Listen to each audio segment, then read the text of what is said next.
has been said. The question, what is the relationship between our auric field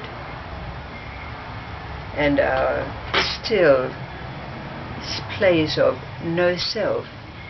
And the question, what is the relationship and how do all the laws of life work for the Dharma or the Tao or the will of God, are really synonymous. They're the same question, just put into different words. Now, there are several little stories, several that some have heard before, but together they might bring more understanding to us of these laws and how they relate. Now, just as an aside, it's been said that the Sufis have an amazing ability to be able to show in their stories of all kinds how this works. But several of the stories today are Taoist stories, and it has to be said of the Taoists that they are the masters of the ability to be able to express the relationship of all of nature. In other words, of life itself, the movement of life and all its various facets. And the first story is that old story about that young man who was very pious, very devoted, and he was also very kind. He gave alms, he assisted people. So the gods noted this and decided that they would send him a helper in the form of one of the angelic beings.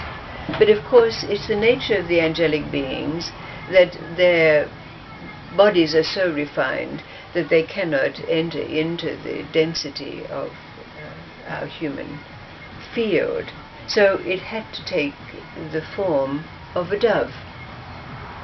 And this dove would be present in Zackie's life when something good happened to him. So whenever there was a boon in Zackie's life, he would notice that there was a dove around. And he began to notice this particularly. So after a time of really recognizing that the dove and the good things that were happening to him were related, he bought some doves, kept them in the cage, and then he began to buy doves in all different forms, ceramic or wood or whatever it is, have them around his house. And then he began to worship them, put up a little candle and a little altar in front of his doves and began to worship the doves. And besides that, he had shirts made with the monogram of doves on them. So of course the gods realized that they were doing Zackie a very great disservice now because he'd totally got it all wrong. So of course they had to withdraw their angelic assistance, didn't they? And then there's that old story about the very pious man who just supplicated before God every day. God bowed down his head on the floor many times in prostration, telling God how much he loved him, how he'd love to anoint his feet, how do anything for him. And he had a wonderful inspiration one day. He said, God, I'm going to prepare a feast for you. Will you come to my feast? So, coming Saturday night, pious man set out a great feast for God. Waited, came the appointed hour, nothing happened. And then all of a sudden, a big black dog came bounding in, jumped up on the table and started to eat all the food. So the man got a stick and beat it. Get out, yes! But no God. So the next day he's supplicating, God, I'm not worthy, I wasn't good enough for you to come to my feast. Oh God, I'm so sorry, what more do I have to do? And there was a great clatter of thunder. The sky opened, and there was God. On crutches, his head bandaged, his arm in a sling. God said, I wanted to enjoy your feast, so I came as a big black dog, but you beat me and sent me away. The final story is about a merchant. He'd been on travels and he was coming back home with a sack full of silver, about 500 pieces of silver. So he came to a point in the road where there was a shady tree, and he was tired, so he got off his mule and he sat under the tree to rest. But as he sat there, a young man came down the road with a stick, dragging on the end of a stick a small dog. Now the young man sat beside the old merchant, and of course they exchanged greetings of a kind. But as they were sitting there, the dog whined piteously and pathetically, as if to say, free me, help me. So the merchant bought the small dog from the young man and set it free. Now, the young man noticed that the merchant's sack was very heavy. So he followed the merchant when he got onto his mule, and when they came to a deserted place, the young man beat the merchant to death, dragged him down by a stream, hid the body amongst some reeds, covering it over a little bit with sand, and then made off with a sack of silver. Now the dog had followed them, and the dog continued to follow the young man, keeping out of sight until he reached his home. And then the dog quickly ran to the courthouse, where the magistrate was just starting his day of hearings. And the dog made such a hullabaloo outside the courthouse. The magistrate, what is that noise? He goes out, and there is the dog whining and wailing. So the dog said, what are you trying to tell me? Perhaps I better send someone with you to find out what you're about. So he sent off one of his officers, and the dog led the officer to the place by the stream where the body was hidden. So of course they recovered the body, but there was no sign of any culprit. What could they do? Well, the dog again stood outside the courthouse and whined and wailed to such a degree that the judge came out and he said, well, what are you trying to tell me now? Perhaps you know who it is who did it. I'll send a couple of officers with you. So the dog led the two police officers to the house where the young man lived. And when they arrived there, the dog attacked the young man, drawing blood from him and ripping his clothes. Whereupon he confessed to the officers that he was the one who'd killed the merchant. So he was hauled off to jail. But then there was the dog outside the courthouse again, wailing and whining. Well, said the judge, I guess that merchant must have had a family. Perhaps we better find out. So, as it turns out, the bag of silver that had been confiscated when they went to the house of the young man contained the address, name of the merchant. So a little delegation was sent to the house of the merchant. Now the dog went along, of course, and the family were very, very distressed to find out that their father and breadwinner had been murdered, but the son came back to claim his father's body, and the dog went along with him.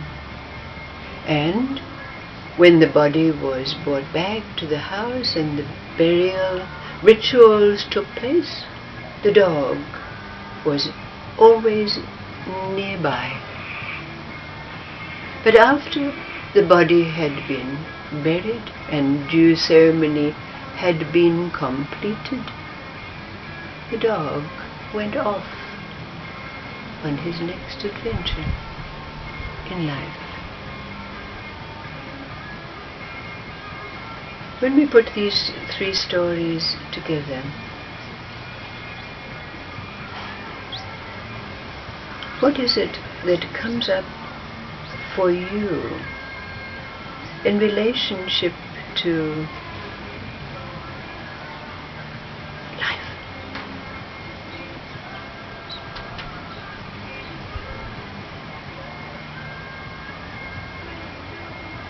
As the story was told several weeks ago, we see very clearly the timelines and relationships between creatures, including humans in that,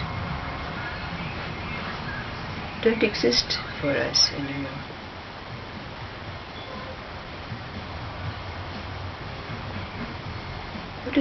What do these stories tell you relative to this? Bearing in mind these questions, how does our subtle emanation, electromagnetic field, and this center of no self, or the laws of life in relationship to the greater law, the Dharma, the Tao, the will of God, how does it all work for us when we can no longer be like a Zackie and say, oh God, yes, there's something good happened to me, and there's that dove again.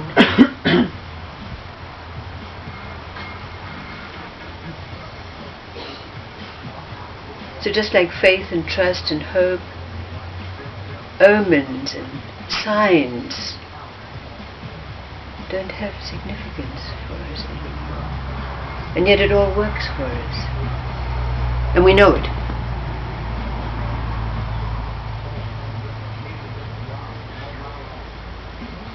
How does it work for you?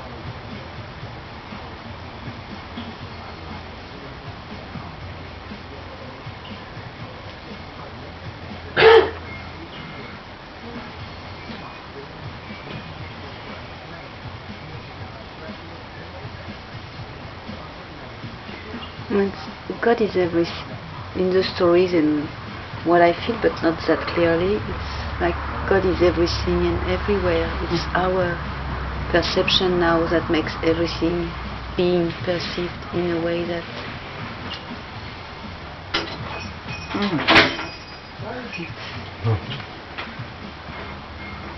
So how amazing is this? Now with the linear and the horizontal and the vertical and the spin, they all come together for us.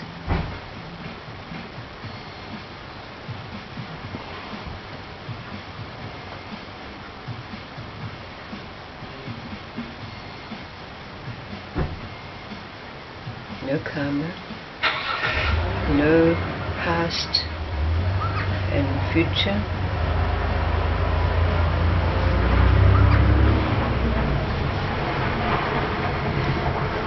What's happening here now What's happening here amongst us? Looking back over these years that we've been together, the various links of this chain.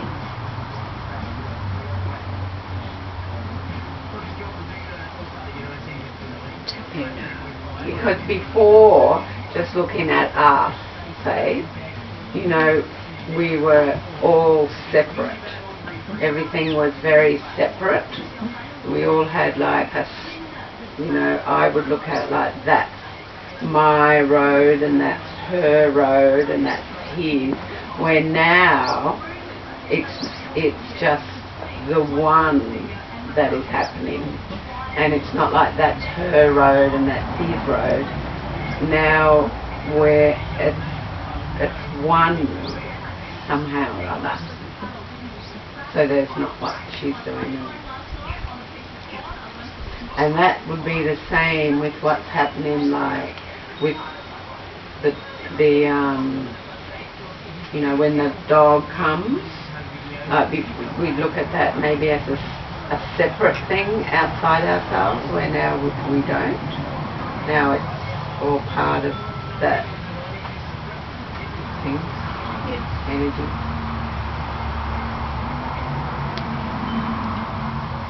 Reminding us and reconnecting us in the moment, those when incidents are keeping us present. Yes, it certainly is doing that. And it's taking away those dividing lines, isn't it? Between the various levels of life, just like when we reach this level of mind where the three, Satchit Ananda, existence, knowledge and bliss, become one, the dimensionality of life disappears. Isn't it? So isn't that what's happening for us now? And yet, we wouldn't call it oneness.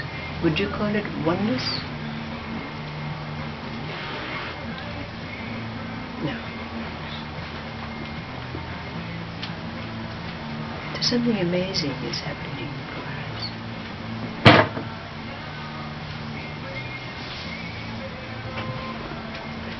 More of that another time.